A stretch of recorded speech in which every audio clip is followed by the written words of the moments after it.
Friends, my self doctor Imran Khan. मैं आपका स्टडीग्राम के यूट्यूब चैनल पर स्वागत करता हूं। जैसा कि मैंने आपको बोला था, अपने राजस्थान ज्योग्राफी की क्लासेस शुरू करेंगे, तो चलिए शुरू करते हैं।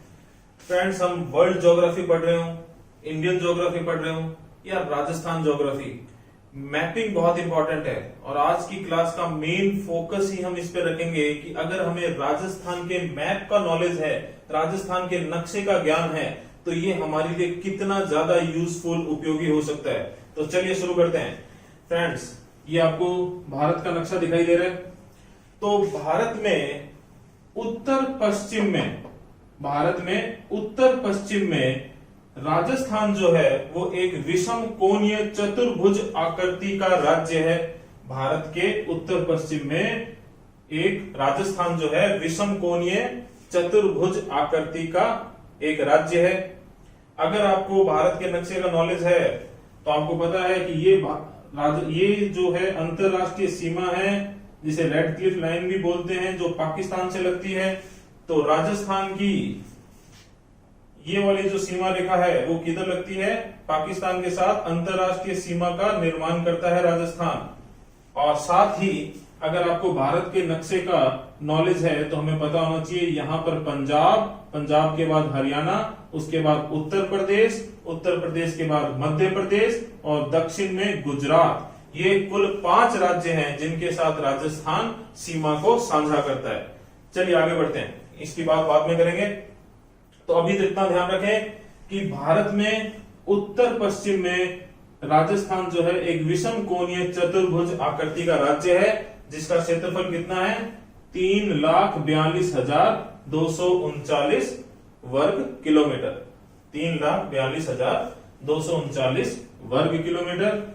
भारत का क्षेत्रफल जो कि आपको पता है कितना है? 32,87,263 वर्ग किलोमीटर। और क्षेत्रफल जो है राजस्थान का क्षेत्रफल भारत के कुल क्षेत्रफल का कितना है फ्रेंड्स? लगभग 10.41% 10.41%। और क्षेत्रफल की दृष्टि से अगर बात करें तो राजस्थान भारत का पहले नंबर का राज्य है। क्षेत्रफल की दृष्टि से अगर बात करें तो राजस्थान भारत का सबसे बड़ा राज्य है दोस्तों। लेकिन आपको पता है भारत का क्षेत्रफल की दृष्टि से सबसे बड़ा राज्य मध्य प्रदेश हुआ करता था। और 1 नवंबर 2000 को मध्य प्रदेश से अलग करके एक नया राज्य बनाया गया, छत्तीसगढ़। कौन सा राज्य बनाया गया? छत्तीसगढ़। तो 1 नवंबर 2000 के पश्चात राजस्थान जो है वो कौन से नंबर पे आ गया? क्षेत्रफल की दृष्टि से पहले नंबर पे। तो राजस्थान जो है भारत का क्षेत्रफल की दृष्टि से सबसे बड़ा राज्य है। कब से है? 1 नवंबर 2000 से। दूसरी बात, ऐसी ही एक चीज राजस्थान के जनसंख्या के जो आंकड़े हैं उनसे भी जुड़ी हुई है। कैसे? देखिए, आपको पता है कि हर 10 साल बाद जनसंख्या के आंकड़े जारी होते हैं। जो सबसे लेटेस्ट जनसंख्या के आंकड़े जारी हुए थे वो 2011 के थे। 2011 के जो जनसंख्या के आंकड़े जारी हुए थे उसमें जनसंख्या की दृष्टि से भारत का सबसे बड़ा राज्य कौन सा था? उत्तर प्रदेश। 5वें नंबर पे जनसंख्या की दृष्टि से सबसे बड़ा राज्य था आंध्र प्रदेश। और राजस्थान का नंबर था 8वें नंबर पे। राजस्थान 2011 की जनसंख्या के आंकड़ों के अनुसार भारत का 8वां सबसे बड़ा राज्य था जनसंख्या की दृष्टि से। ठीक है। लेकिन 2 जून 2014 को आंध्र प्रदेश में से एक नया राज्य बनाया गया, तेलंगाना। कौन सा बनाया गया? तेलंगाना। तो 2 जून 2014 के पश्चात जो आंध्र प्रदेश जनसंख्या की दृष्टि से 5वें नंबर पे था, वो 5वें से 10वें नंबर पे चला गया और राजस्थान एक पायदान ऊपर आ गया। और राजस्थान कौन से नंबर का हो गया? 7वें नंबर का। तो वर्तमान में जनसंख्या की दृष्टि से राजस्थान 7वें नंबर का राज्य है। लेकिन अगर 2011 के जनसंख्या के आंकड़ों की बात करें तो 8वें नंबर का था। ठीक है, तो ये क्षेत्रफल और जनसंख्या में कॉमन सी चीज आ जाती है, तो मैंने बता दी। चलिए फोकस करते हैं वापस इधर। तो राजस्थान भारत के उत्तर पश्चिम में स्थित एक विषम कोणीय चतुर्भुज आकृति का राज्य है, जिसका क्षेत्रफल कितना है 3,42,239 वर्ग किलोमीटर, जो भारत के कुल क्षेत्रफल का 10.41% है। और क्षेत्रफल की दृष्टि से राजस्थान का पहले नंबर का राज्य है, जो पाकिस्तान के साथ एक अंतरराष्ट्रीय सीमा का निर्माण करता है और साथ ही साथ भारत के 5 राज्यों पंजाब, हरियाणा, उत्तर प्रदेश, मध्य प्रदेश और गुजरात के साथ अपनी सीमा को साझा करता है। चलिए आगे बढ़ते हैं फ्रेंड्स। जैसा कि मैंने बोला, राजस्थान की आकृति कैसी है, विषम कोणीय चतुर्भुज। ठीक है, तो इस तरह की आकृति है, इसको पतंगाकार भी बोल सकते हैं अपने। तो ऐसी आकृति है, तो राजस्थान के उत्तरी और दक्षिणी बिंदुओं को एक रेखा मिला सकती है और पश्चिमी और पूर्वी बिंदुओं को भी एक रेखा के द्वारा मिलाया जा सकता है। तो अपने बोल सकते हैं कि राजस्थान की उत्तर से दक्षिण की लंबाई और पश्चिम से पूर्व की लंबाई, ये हमें पता होनी चाहिए। तो राजस्थान की उत्तर से दक्षिण की जो लंबाई है वो कितनी है दोस्तों, देखिए इस तरीके से अपने लिखते हैं ना, 8, 2, 6। अगर अपने लिखे 8 में से 2 गए, माइनस करें तो 6 आएंगे। तो ये गुना भाग सब इसी तरीके से करते हैं, जोड़। ठीक है, किसी को माइनस करना हो, गुना करना हो, तो इसी तरीके से ऊपर से नीचे की तरफ करते हैं। तो ये सिर्फ याद रखने के लिए बता रहा हूं आपको मैं। तो 8 में से 2 गए, 6 बच गए।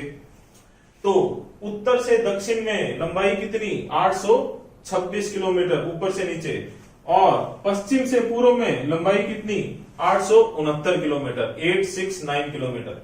और इन दोनों का अंतर कितना, 869 में 826 घटा दो भाई, कितना बच जाएगा, 43 किलोमीटर, 43 किलोमीटर। देखिए राजस्थान की पश्चिम से पूर्व में जो लंबाई है वो उत्तर से दक्षिण की लंबाई से ज्यादा है। और कितनी ज्यादा है, 43 किलोमीटर, 43 किलोमीटर ज्यादा है। चलिए आगे बढ़ते हैं। इसी के बाद हम आते हैं राजस्थान के अक्षांशीय और देशांतरीय विस्तार पर, लैटिट्यूडनल एंड लॉन्गिट्यूडनल एक्सटेंशन। ठीक है, अक्षांश, देशांतर, लैटिट्यूड, लॉन्गिट्यूड क्या होते हैं, इसका विस्तार से हम किसी और क्लास में देखेंगे। लेकिन एक छोटा सा आपको मैं यहां पे हिंट दे देता हूं, छोटी सी चीज बताता हूं। ये जो अक्षांश और देशांतर, लैटिट्यूड और लॉन्गिट्यूड जो होते हैं, ये एंगल्स होते हैं, कोण होते हैं। ठीक है, कोण या एंगल्स को हम किस में दर्शाते हैं भाई, डिग्री में दर्शाते हैं। ठीक है, 1 डिग्री में कितने, 1 डिग्री को अगर हम आगे तोड़े तो 1 डिग्री को हम 60 मिनट में तोड़ सकते हैं, और इसी तरीके से 1 मिनट को हम 60 सेकंड में तोड़ सकते हैं। ठीक है, अक्षांश और देशांतर क्या है, कोण है। कोण को हम किस में दर्शाते हैं, डिग्री में। 1 डिग्री को फिर आगे तोड़े तो 1 डिग्री में होते हैं 60 मिनट, और मिनट को आगे तोड़े तो 1 मिनट में होते हैं 60 सेकंड। देखिए यहां पर एक एग्जांपल भी दिया है मैंने। ये जो आपको कोऑर्डिनेट्स दिखाई दे रहे हैं, ये जो अक्षांश और देशांतर मैंने लिखे हैं, ये हमारे जिले बीकानेर के, बीकानेर सिटी के हैं बेसिकली। तो बीकानेर जो है वो इन अक्षांशों और इस अक्षांश और देशांतर पर स्थित है। तो बीकानेर जो है वो 28 डिग्री 1 मिनट 0 सेकंड उत्तरी अक्षांश और 73 डिग्री 18 मिनट और 43 सेकंड पूर्वी देशांतर पर स्थित है। तो ये बीकानेर के कोऑर्डिनेट्स हैं। ये एग्जांपल मैंने इसलिए दिया ताकि आपको थोड़ा सा नॉलेज हो जाए कि अक्षांश और देशांतरों को डिग्री, मिनट और सेकंड में दर्शाया जाता है। चलिए बात करते हैं राजस्थान के अक्षांशीय विस्तार की। तो राजस्थान का अक्षांशीय विस्तार क्या होगा फ्रेंड्स, कि राजस्थान के दक्षिणी बिंदु से एक अक्षांश छू के गुजरेगा, और इसी तरीके से राजस्थान के उत्तरी बिंदु से एक अक्षांश छू के गुजरेगा। अगर हमें इनके मान पता है तो हमें राजस्थान का अक्षांशीय विस्तार पता है। तो राजस्थान के दक्षिणी बिंदु से जो अक्षांश गुजरता है वो है 23 डिग्री 3 मिनट उत्तरी अक्षांश। राजस्थान के दक्षिणी बिंदु से जो अक्षांश गुजरता है वो है 23 डिग्री 3 मिनट उत्तरी अक्षांश, और राजस्थान के उत्तरी बिंदु से जो अक्षांश छू के गुजरता है उसका मान है 30 डिग्री 12 मिनट उत्तरी अक्षांश। तो राजस्थान का अक्षांशीय विस्तार कितना हो गया? 23 डिग्री 3 मिनट उत्तरी अक्षांश से 30 डिग्री 12 मिनट उत्तरी अक्षांश। ठीक है, और इसी को इनके अंतर के रूप में भी दर्शाया जाता है, जो कितना हो जाएगा? 30 डिग्री 12 मिनट में से 23 डिग्री 3 मिनट घटा दें तो ये बच जाएगा 7 डिग्री 9 मिनट। ठीक है, तो हम बोल सकते हैं राजस्थान का जो अक्षांशीय विस्तार है वो है 23 डिग्री 3 मिनट उत्तरी अक्षांश से 30 डिग्री 12 मिनट उत्तरी अक्षांश या 7 डिग्री 9 मिनट। चलिए आगे बढ़ते हैं। अब बात करेंगे हम राजस्थान के देशांतरीय विस्तार की। तो देशांतरीय विस्तार में हमें क्या नॉलेज होना चाहिए कि राजस्थान के पश्चिमी बिंदु और पूर्वी बिंदुओं को छू के गुजरने वाले देशांतरों का मान हमें पता है, तो हमें राजस्थान का देशांतरीय विस्तार भी पता है। राजस्थान के पश्चिमी बिंदु से छू के जो देशांतर गुजरता है उसका मान कितना है फ्रेंड्स? 69 डिग्री 30 मिनट पूर्वी देशांतर। और राजस्थान के पूर्वी बिंदु से जो छू के देशांतर गुजरता है उसका मान कितना है दोस्तों? 78 डिग्री 17 मिनट पूर्वी देशांतर। तो हम बोल सकते हैं राजस्थान का देशांतरीय विस्तार कितना होगा? 69 डिग्री 30 मिनट पूर्वी देशांतर से 78 डिग्री 17 मिनट पूर्वी देशांतर, या फिर इसी विस्तार को हम इनके अंतर के रूप में लिख सकते हैं। तो अगर देखिए यहां पर थोड़ा सा फोकस करना, क्यों? क्योंकि ये देखो, ये जब 30 डिग्री 12 मिनट में से 23 डिग्री 3 मिनट आप घटाओगे ना तो आपके सामने एक प्रॉब्लम नहीं आएगी, यहां पर आएगी। यहां पर आपको थोड़ा सा सीखना पड़ेगा कि ये कैसे घटाए जाते हैं, इससे आप सीख जाओगे। 78 डिग्री 17 मिनट में से 69 डिग्री 30 मिनट को हम घटाएंगे, लेकिन थोड़ा सा देखिए, सिंपल मैथमेटिक्स की तरह नहीं घटाएंगे भी अपने। यहां पर ध्यान देना, मिनट में से मिनट को अलग और डिग्री में से डिग्री को अलग घटाएंगे। ठीक है, तो 17 में से 30 को घटाएंगे, ये ऐसा पॉसिबल है नहीं। तो मैथ की तरह नहीं करेंगे अपने, यहां पर क्या करेंगे, 1 डिग्री को मिनट में बदल लेंगे, कन्वर्ट कर लेंगे। तो कितना हो गया? यहां से 1 डिग्री हटा, कितना बच गया? 77 डिग्री। ठीक है, और इधर 1 मिनट 1 डिग्री 60 मिनट बन के जुड़ेगा, तो ये भी कितना हो जाएगा? 70 मिनट। तो 77 डिग्री 77 मिनट, और इसमें से 69 डिग्री 30 मिनट 69 डिग्री 30 मिनट्स को घटा लेंगे तो कितना बचेगा? 8 डिग्री 47 मिनट। तो देखिए राजस्थान का देशांतरी विस्तार कितना हो गया? 69 डिग्री 30 मिनट पूर्वी देशांतर से 78 डिग्री 17 मिनट पूर्वी देशांतर, या 8 डिग्री 47 मिनट। फ्रेंड्स यहां पर एक चीज और बताना चाहूंगा, इसकी सहायता से हम स्थानीय समय अंतर भी पता लगा सकते हैं। स्थानीय समय अंतर किसका? राजस्थान के पूर्वी और पश्चिमी बिंदुओं के मध्य का स्थानीय समय अंतर। तो देखिए कैसे। देखिए दोस्तों, धरती जो है ना अपने अक्ष पर पश्चिम से पूर्व की ओर घूर्णन करती है। पूरा ज्यादा विस्तार में नहीं जाऊंगा, बस इतना सा आइडिया दूंगा कि धरती जो है अपने अक्ष पर पश्चिम से पूर्व में घूर्णन करती है, और 1 डिग्री घूर्णन करने में या 1 डिग्री घूमने में वो 4 मिनट का समय लेती है। कितने? 4 मिनट का। ठीक है, तो स्थानीय समय अंतर इसी से निकाला जाता है। 1 डिग्री घूमने में कितना, घूर्णन करने में कितना? 4 मिनट का।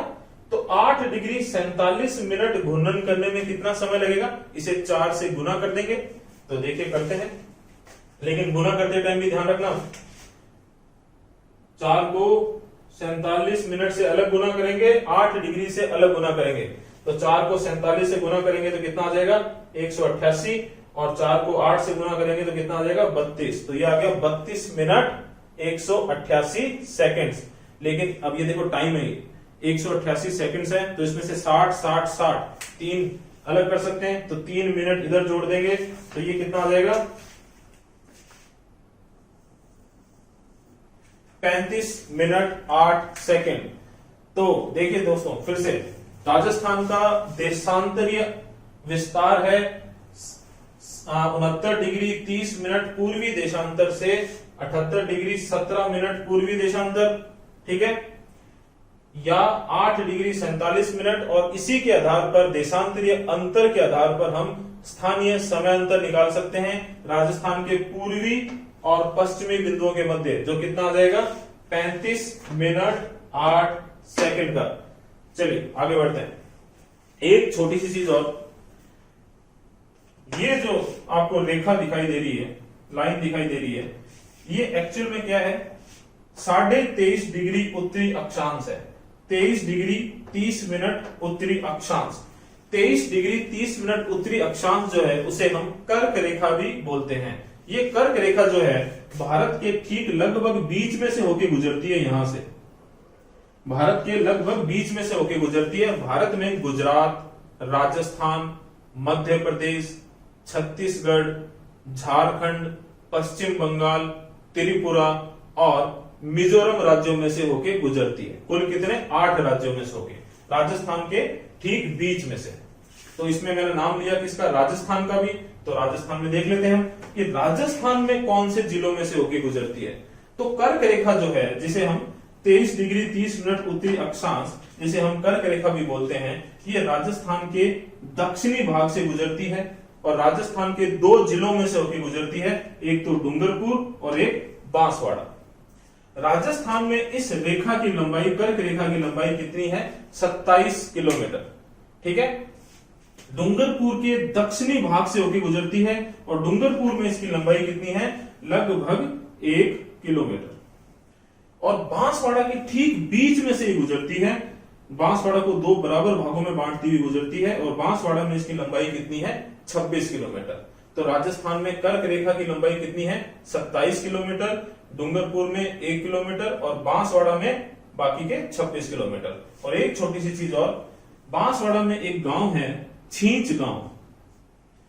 तो आपसे क्वेश्चन आ जाए कि राजस्थान का ऐसा कौन सा गांव है जिसके ठीक बीच में से कर्क रेखा गुजरती है, उस गांव को क्रॉस करके गुजरती है, तो बांसवाड़ा का छींच गांव।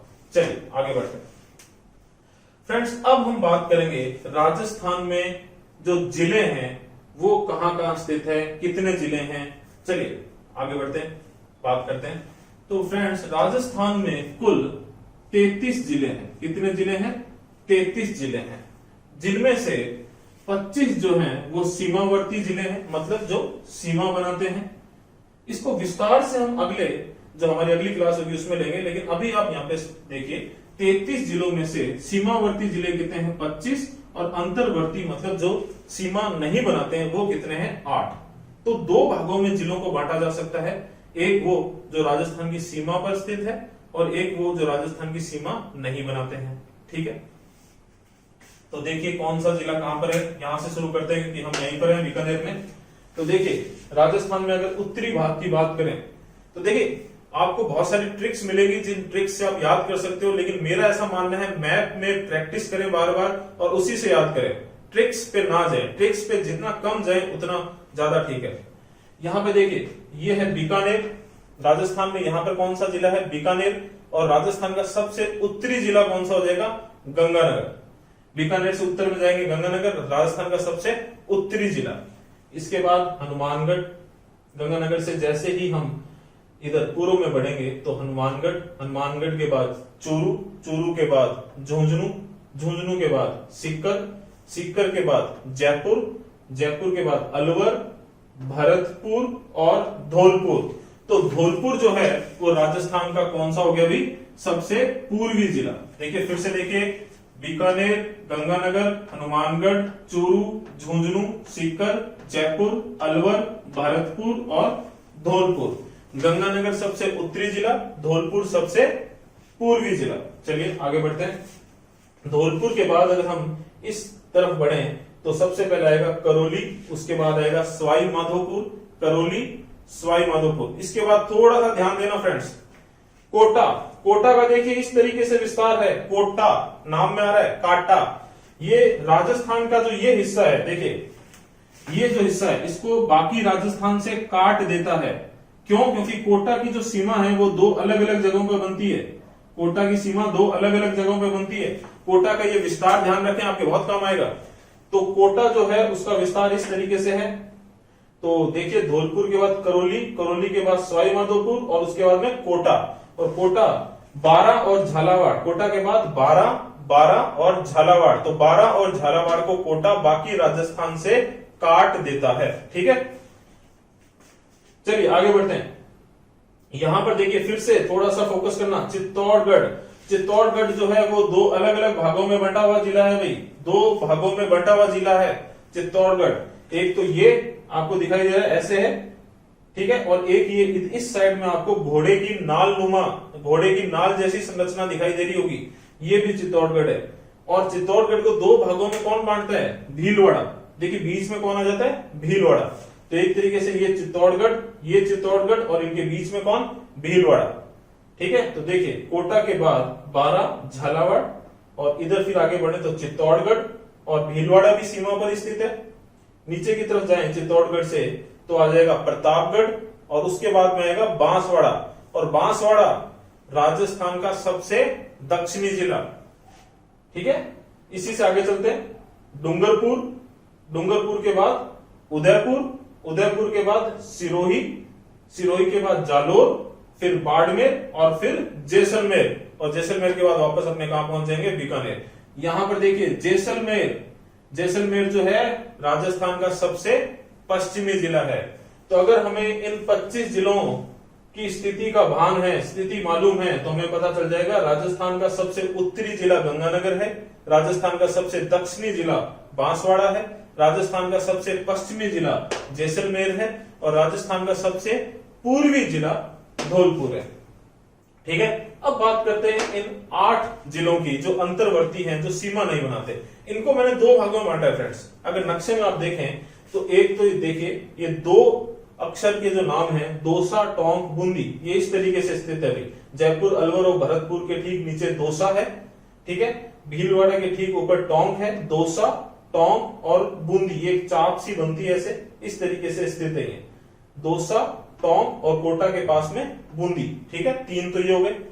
और एक ये गोलाकार संरचना, लगभग गोलाकार संरचना में स्थित है। इसमें सबसे पहले बात करेंगे अजमेर की। अजमेर जो कि राजस्थान के ठीक बीच में स्थित है, राजस्थान की हृदय स्थली भी कहलाता है। तो राजस्थान के ठीक बीच में स्थित अजमेर, अजमेर के बाद नागौर, नागौर के बाद जोधपुर, जोधपुर के बाद पाली और पाली के बाद राजसमंद। देखिए दो तरीके से याद कीजिए, दौसा, टोंक, बूंदी और अजमेर, नागौर, जोधपुर, पाली और राजसमंद। यहां पर मैं थोड़ा सा आपको और बताऊंगा कि जिस तरीके से चित्तौड़गढ़ 2 भागों में बंटा हुआ जिला है, उसी तरीके से अजमेर भी 2 भागों में बंटा हुआ जिला है। ये अजमेर जो है ये इस तरीके से एक त्रिभुज आकृति में स्थित जिला है, त्रिभुज आकृति, ट्रायंगुलर आकृति में। ठीक है, इसके बाद पाली और राजसमंद आ जाते हैं और इसके बाद अजमेर का एक छोटा सा भाग और आता है। तो एक तरीके से अपने ये कह सकते हैं कि अजमेर 2 भागों में बंटा हुआ जिला है। ठीक है, इसको 2 भागों में कौन बांटता है? पाली और राजसमंद इसको 2 भागों में बांटते हैं। देखिए ये सब मैप का आपको नॉलेज है ना, नक्शे का नॉलेज है ना, तो ये सारी बातें आपको समझ में आती चली जाएगी। फिर आपको याद नहीं रखना पड़ेगा, आपके माइंड में एक इमेज बन जाएगी। जैसे अजमेर कैसा है? ट्रायंगुलर शेप है, त्रिभुज आकृति में है। इसके बाद राजसमंद और पाली आ जाते हैं, इनकी सीमा बन जाती है। फिर एक छोटा सा टुकड़ा वापस से किसका? अजमेर का। तो अजमेर भी इस तरीके से 2 भागों में बंटा हुआ है। चित्तौड़गढ़ को 2 भागों में कौन बांट रहा था? भीलवाड़ा। और अजमेर को 2 भागों में कौन बांट रहा है? पाली और राजसमंद। चलिए दोस्तों आगे बढ़ते हैं। अब मैप हमारे लिए किस लिए, कैसे यूजफुल होगा ये देखते हैं। ठीक है, थोड़ा सा एग्जांपल दूंगा मैं आपको, क्योंकि आजकल क्वेश्चन आते हैं ऐसे, आपको खाली मैप दे देंगे, उसके अंदर डॉट दे देंगे और उन डॉट पे किस क्या जगह पूछ रहे हैं वो पूछ लेंगे। जैसे मान लीजिए यहां पर एक डॉट दे दी, यहां डॉट दे दी और आपसे पूछ लिए ये कौन से किले हैं, तो आपको पता होगा कि अगर यहाँ पर जोधपुर है तो वो मेहरानगढ़ की बात कर रहे हैं, यहाँ पर बीकानेर है तो वो जूनागढ़ की बात कर रहे हैं, या फिर कुछ और डॉट देकर वो आपसे अभ्यारण्य पूछ सकते हैं। राजस्थान में अपने अफवाह तंत्र पढ़ेंगे, अफवाह तंत्र मतलब नदियों के बारे में पढ़ेंगे, तो अपने देखेंगे कि जो राजस्थान में बहने वाली सबसे लंबी नदी है वो है चंबल नदी। चंबल नदी जो है मध्य प्रदेश से उत्पन्न होती है और राजस्थान में यहां से प्रवेश करती है चित्तौड़गढ़ वाले भाग से और बूंदी कोटा होती हुई सवाई माधोपुर करौली धौलपुर पर मध्य प्रदेश से सीमा बनाती हुई ये आगे की तरफ जाती है और यमुना नदी में मिल जाती है। तो पूरा इसका जो एक प्रवाह तंत्र है, ये कौन कौन से जिलों से प्रवाह होती है, ये याद रखने के लिए हमें ये पता होना चाहिए कि भाई कौन से जिले कहां पर स्थित हैं, तो हमारे काफी यूज मतलब याद करना बहुत आसान हो जाएगा। चलिए, तो एक तो ये, दूसरा थोड़ा सा मैं एग्जांपल देता हूं कि किस तरीके से नक्शा हमारे लिए उपयोगी है। कोई आपसे पूछे कि राजस्थान का सबसे बड़ा जिला कौन सा है, देखिए आसान सा सवाल है, ठीक है। राजस्थान का सबसे बड़ा जिला कौन सा है? जैसलमेर, जो लगभग कितना है 38,401 वर्ग किलोमीटर। और राजस्थान का क्षेत्रफल की दृष्टि से सबसे छोटा जिला कौन सा है? धौलपुर, कितना है? लगभग 3034 वर्ग किलोमीटर। अगर आपको ये ध्यान नहीं है, किसी को एकदम जीरो लेवल से जिन्होंने शुरुआत करी है तैयारी की, अगर उनको नहीं पता कि राजस्थान का सबसे बड़ा जिला कौन सा है, तो देखिए याद कर सकते हो, राजस्थान का जो सबसे पश्चिमी जिला है वो राजस्थान का सबसे बड़ा जिला है, और इसके ठीक विपरीत मतलब इसके ठीक उल्टा राजस्थान का सबसे छोटा जिला है जो पूर्वी जिला है धौलपुर, ठीक है। तो जैसलमेर सबसे बड़ा जिला, कितना? 38,401 वर्ग किलोमीटर का क्षेत्रफल है इसका। इसके ठीक विपरीत राजस्थान का सबसे छोटा जिला धौलपुर, जिसका क्षेत्रफल कितना है? 3034 वर्ग किलोमीटर। मैप से याद रह जाएगी बात। चलिए एक और चीज याद करते हैं मैप से। राजस्थान का ऐसा कौन सा जिला है जो सबसे ज्यादा जिलों के साथ सीमा रेखा लगाता है? राजस्थान का ऐसा कौन सा जिला है जो सबसे ज्यादा जिलों के साथ सीमा रेखा लगाता है? ये क्वेश्चन जब भी मैं क्लास में पूछता हूं तो सभी सही आंसर दे देते हैं ज्यादातर कि भाई पाली है वो, ठीक है, वो जिला कौन सा है? पाली है। लेकिन उसके बाद मैं पूछता हूं ये पाली कितने जिलों के साथ सीमा लगाता है? राजस्थान के कितने जिलों के साथ पाली जिले की सीमा टच होती है? इसका आंसर भी लगभग सही दे देते हैं कि 8 जिलों की सीमा रेखा लगती है। वो 8 जिले कौन से हैं? यहां पर कुछ स्टूडेंट्स के साथ गड़बड़ हो जाती है अभी, तो यहां पर अपने मैप से ध्यान रखें। कैसे?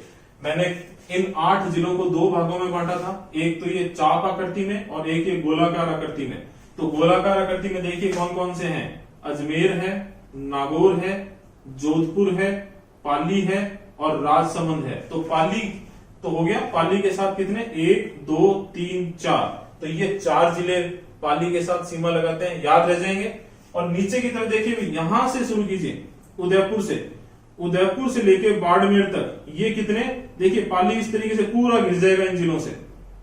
तो पाली, उदयपुर, सिरोही, जालोर और बाड़मेर, ये बाकी के 4 जिले। तो कुल मिला के ये 8 जिले पाली के साथ सीमा लगाते हैं। कौन कौन से? राजसमंद, अजमेर, नागौर, जोधपुर, ठीक है, और उदयपुर, सिरोही, जालोर और बाड़मेर। तो अब आपको नक्शे से ये चीज हमेशा याद रहेगी, ठीक है। आगे बढ़ते हैं। अब देखिए राजस्थान के ऐसे कौन से जिले हैं जो सबसे कम जिलों के साथ सीमा लगाते हैं? तो ये थोड़ा सा टफ क्वेश्चन हो गया, तो आपको मैं एक चीज बता दूं, ऐसे कुल 6 जिले हैं। कितने जिले हैं? 6 जिले हैं भाई, जो राजस्थान में ऐसे 6 जिले हैं जो केवल 2 ही अन्य जिलों के साथ सीमा लगाते हैं, ठीक है। तो इन 6 जिलों को हम मैप में ढूंढेंगे और मैप की सहायता से हमें ये याद हो जाएंगे। सबसे पहले राजस्थान के कितने कोने हैं? 4, पश्चिमी, पूर्वी, उत्तरी, दक्षिणी, ठीक है। तो 4 जिले हो गए ये। इसमें से जैसलमेर जो है वो राजस्थान का सबसे बड़ा जिला है, इसको छोड़ दो, जैसलमेर को छोड़ दो। बाकी कितने बचे? गंगानगर, धौलपुर और बांसवाड़ा। तो 3 जिले तो ये हैं। कौन कौन से हैं? गंगानगर, धौलपुर और बांसवाड़ा। गंगानगर बीकानेर और हनुमानगढ़ के साथ ही सीमा लगाता है। धौलपुर देखिए नक्शे में याद होता चला जाएगा, धौलपुर भरतपुर और करौली के साथ ही सीमा लगाता है। और बांसवाड़ा डूंगरपुर और प्रतापगढ़ के साथ ही सीमा लगाता है। तो 6 में से 3 जिले तो ये हो गए। कौन कौन से? गंगानगर, बीकानेर और हनुमानगढ़ के साथ लगाता है, धौलपुर, भरतपुर और करौली के साथ लगाता है, और बांसवाड़ा डूंगरपुर और प्रतापगढ़ के साथ सीमा लगाता है। ठीक है, आगे बढ़ते हैं। हमें 3 जिले और ढूंढने हैं। याद कीजिए, कोटा का विस्तार, ये आपको बताया था मैंने, ध्यान देना। कोटा का विस्तार इस तरीके से है कि ये बारां और झालावाड़ को बाकी राजस्थान से काट देता है। तो आप गौर कीजिए, बारां जो है वो या तो कोटा के साथ सीमा लगाएगा या इधर झालावाड़ के साथ सीमा लगाएगा। तो बारां केवल 2 ही जिलों के साथ सीमा लगाता है राजस्थान के, कौन सा? कोटा और झालावाड़। और झालावाड़ भी सेम ऐसी ही सिचुएशन में है। तो झालावाड़ जो है वो या तो बारां के साथ लगाएगा या कोटा के साथ लगाएगा सीमा। ठीक है, तो ये हो गए कुल 5, 2 और मिल गए हमें नक्शे में, याद हो जाएगा। देखिए 4 कोने हैं, उसमें से इस वाले को छोड़ दो, गंगानगर, धौलपुर, बांसवाड़ा। ठीक है, 3 जिले तो ये हो गए। कोटा ने बारां और झालावाड़ को बाकी राजस्थान से अलग कर दिया है, तो 2 जिले ये हो गए। अब एक जिला और ढूंढना है, वो छठा जिला कौन सा है? तो देखिए यहां पर भी हम नक्शे की सहायता से ढूंढेंगे। बहुत से लोगों को पता है, आपसे कोई पूछता है कि भी अर्ध चंद्राकार आकृति का या प्याले नुमा आकृति का जिला कौन सा है, तो अपने को पता है भाई सीकर है। कौन सा है? सीकर है।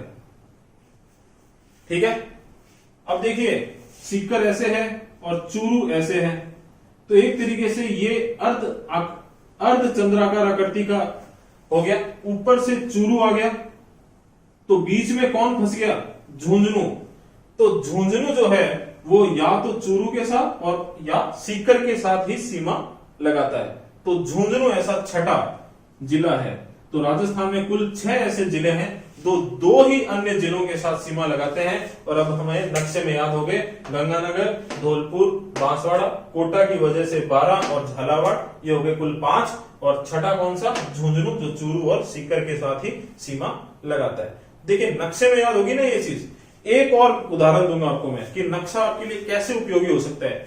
आपसे मैं पूछूं कि राजस्थान में बनने वाला सबसे नया जिला कौन सा है, तो आप फटाक आंसर दे दोगे, भाई प्रतापगढ़ है, 26 जनवरी 2008 को बन गया था। ठीक है, अच्छी बात है। तो जब प्रतापगढ़ बना था तो कौन कौन से जिलों में से तहसीलें शामिल करके प्रतापगढ़ को बनाया गया था, या फिर कौन कौन से जिलों को तोड़कर प्रतापगढ़ को बनाया गया था? तो प्रतापगढ़ आपको पता है अभी ये रहा। और नक्शे में अगर आपको याद है तो हम देखेंगे कि ये चित्तौड़गढ़ से घिरा हुआ है, बांसवाड़ा से घिरा हुआ है, डूंगरपुर से लगता है इसकी सीमा और उदयपुर से लगती है। ठीक है, तो कुल मिला के ये प्रतापगढ़ जो है 4 जिलों के साथ सीमा रेखा लगाता है। तो इन्हीं में से किन्हीं को तोड़कर प्रतापगढ़ बनाया गया होगा। प्रतापगढ़ जब बनाया गया था ना, तो 3 जिलों में से तहसीलों को शामिल किया गया था। ठीक है, प्रतापगढ़ सीमा रेखा कितने जिलों के साथ लगाता है? 4। ठीक है, कितने जिलों को तोड़ा गया था? 3। तो देखते हैं कौन से हैं। चित्तौड़गढ़, बांसवाड़ा, डूंगरपुर, उदयपुर। यहां पर एक छोटी सी ट्रिक याद रखें फ्रेंड्स। डूंगर पर्यायवाची है पर्वत या पहाड़ का, तो ऐसे याद रखें कि पहाड़ या पर्वत को तोड़ना थोड़ा मुश्किल है। ठीक है, पहाड़ या पर्वत को तोड़ना मुश्किल है, इसलिए डूंगरपुर को नहीं तोड़ा गया था। तो प्रतापगढ़ में कौन कौन से जिलों से तहसीलें शामिल हुई थी? चित्तौड़गढ़, बांसवाड़ा और उदयपुर से। तो इन 3 जिलों से तहसीलों को शामिल करके प्रतापगढ़ जो है नया जिला बनाया गया था। मैप से याद रह जाएगा। चलिए फ्रेंड्स, एक छोटा सा फैक्ट जो बीच में रह गया था वो ये था कि आपको ये पता चल गया राजस्थान का अक्षांशीय विस्तार कितना है? 23 डिग्री 3 मिनट उत्तरी अक्षांश से 30 डिग्री 12 मिनट उत्तरी अक्षांश। ठीक है, और राजस्थान का देशांतरीय विस्तार कितना है? 69 डिग्री 30 मिनट पूर्वी देशांतर से 78 डिग्री 17 मिनट पूर्वी देशांतर। ठीक है, आपको यह भी पता चल गया इस अक्षांशीय अंतर को हम 7 डिग्री 9 मिनट लिख सकते हैं और देशांतरीय अंतर को 8 डिग्री 47 मिनट लिख सकते हैं। ठीक है, अब आपसे इनका अंतर पूछ ले या फिर ऐसे पूछ ले कि राजस्थान का देशांतरीय विस्तार राजस्थान के अक्षांशीय विस्तार से कितना ज्यादा है, तो इन दोनों इसमें से 8 डिग्री 47 मिनट में से 7 डिग्री 9 मिनट घटा दो, कितना बचेगा? 1 डिग्री 38 मिनट। तो राजस्थान का देशांतरीय विस्तार राजस्थान के अक्षांशीय विस्तार से 1 डिग्री 38 मिनट ज्यादा है। तो दोस्तों मेरी कोशिश यही थी कि आपको इतना स्पष्ट हो जाए कि अगर आप मैप या नक्शा ढंग से कर लेते हो तो आपको आगे कितने ज्यादा ये यूजफुल रहेगा। ठीक है, सारा फोकस मेरा इसी तरफ था और इसमें कहीं ना कहीं हमने राजस्थान का अक्षांशीय और देशांतरीय विस्तार, राजस्थान की उत्तर से दक्षिण में लंबाई, पश्चिम से पूर्व में लंबाई, राजस्थान में कौन सा जिला कहां पर है, ये सारी चीजें एक तरीके से स्पष्ट करी, ये सीखने का प्रयास किया। एक लास्ट छोटी सी चीज जो यहाँ पे नाम लिखे हुए दिख रहे हैं आपको, कोना, सिलाना, बोरकुंड और कटरा, तो ये और बता दूं मैं क्या चीजें हैं ये। राजस्थान का सबसे उत्तरी गांव है कोना और उत्तरी जिला कौन सा है, गंगानगर। तो आप कॉमन सेंस लग जाएगा कि कोना गांव कहां पर है, गंगानगर में। तो राजस्थान का सबसे उत्तरी गांव कोना गांव कहां पर है, गंगानगर में। राजस्थान का सबसे पूर्वी गांव कौन सा है, सिलाना गांव कहां पर है, धौलपुर में। राजस्थान का सबसे दक्षिणी गांव कौन सा है, बोरकुंड कहां पर है, बांसवाड़ा में। और राजस्थान का सबसे पश्चिमी गांव कौन सा है, कटरा कहां पर है, जैसलमेर में। ठीक है, तो मैप याद है तो ये सारी चीजें याद हो जाएगी। और यही सारी चीजें नहीं, मैंने कहा था ना भी अपवाद तंत्र में काम आएगा, अभ्यारण्य में काम आएगा, और राजस्थान में कोई भी क्लाइमेट का टॉपिक हो, इवन कला साहित्य में जाओगे तो किले दुर्ग वगैरह है, वहां पे भी ये चीज आपके बहुत काम आएगी। तो चलिए फ्रेंड्स, आज की क्लास को यहीं पर अपने समाप्त करते हैं। और कोरोना संकट फैला हुआ है, थोड़ा सा अपनी सेफ्टी रखें, अपने परिवार वालों की सेफ्टी रखें। Okay, thank you.